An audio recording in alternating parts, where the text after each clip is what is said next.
नमस्कार। आज के इस वीडियो में हम बात करेंगे मून यानी चंद्र के बारे में। तो आइए सबसे पहले जान लेते हैं कि ज्योतिष शास्त्र में चंद्रमा के कौन कौन से कारक तत्व बताए गए हैं और ये क्या क्या सिग्निफाई करता है। चंद्रमा को माँ का कारक कहा गया है। चंद्रमा को मन का कारक भी कहा गया है, यानी मन में उठने वाले जितने भी हमारे भाव हैं वो सभी चंद्रमा ही रिप्रेजेंट करता है। चंद्रमा को प्राण भी बोला गया। प्राण यानी जीवन। पंचतत्वों के आधार पर अगर हम देखें तो पंचतत्व कौन कौन से? अग्नि, जल, वायु, पृथ्वी, आकाश। इनमें से जल तत्व का संबंध चंद्रमा से बताया गया है। त्रिदोष यानी वात, पित्त, कफ में कफ का संबंध चंद्रमा से बताया गया है। योग में बताई गई 3 नाड़ियां ईड़ा, पिंगला और सुषुम्ना में ईड़ा नाड़ी का संबंध चंद्रमा से बताया गया है। तो चंद्रमा क्या हुआ? चंद्रमा हमारा मन हुआ, हमारे मन में उठने वाले भाव हुए।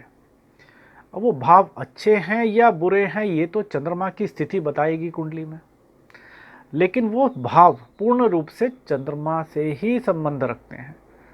जल, किसी भी प्रकार से जल हो, चाहे वो समुद्र है, तालाब है, नदी है, झरना है, कोई कुआं है, जितनी भी वाटर बॉडीज हैं इन सभी का संबंध चंद्रमा से बताया गया है। अगर वास्तु के आधार पे भी देखें तो हमारे घर में, हमारे प्रेमिसेस में जो भी वाटर स्टोरेज है हमारी, वो उसका संबंध चंद्रमा से कहा जाएगा। हमारे शरीर में जितना भी वाटर एलिमेंट है, जितना भी जल तत्व है, एक ह्यूमन बॉडी 70% के लगभग उसमें जल होता है। ये जल तत्व चंद्रमा से ही संबंध रखता है। उसी प्रकार शरीर में खून यानी ब्लड, जो ब्लड की ये लिक्विड स्टेट है, ये भी चंद्रमा से ही संबंध रखती है।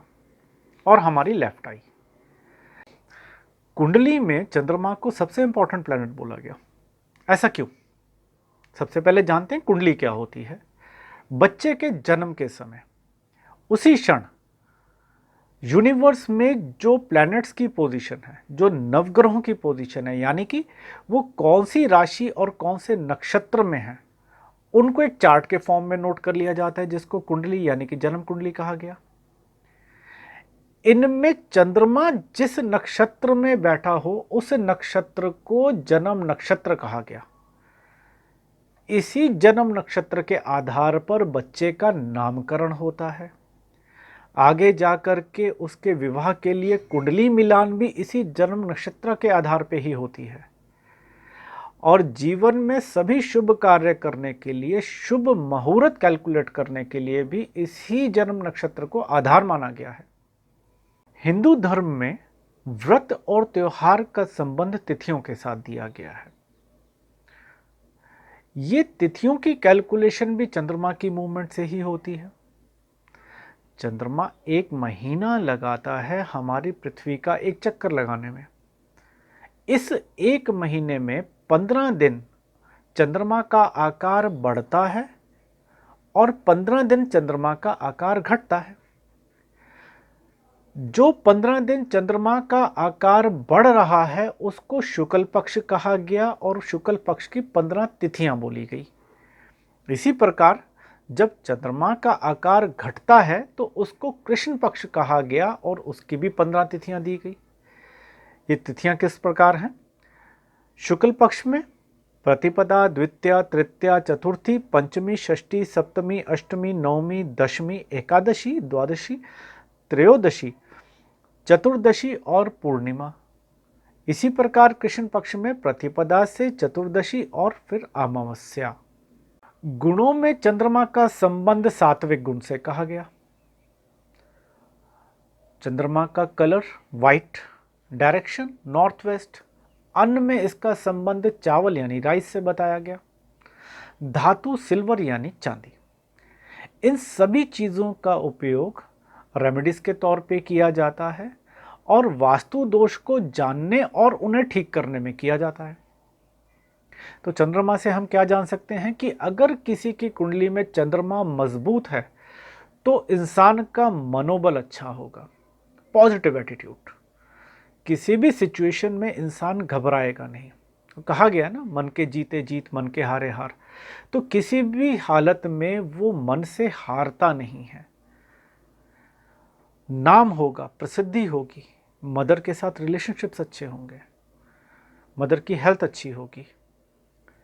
डिप्रेशन ये भी चंद्रमा का एक कारक तत्व है। अगर चंद्रमा स्ट्रांग है तो उस इंसान को डिप्रेशन कहीं नहीं होगा। लेकिन वहीं अगर चंद्रमा वीक हो जाता है तो मनोबल में कमी, इंसान डिप्रेशन में जा सकता है।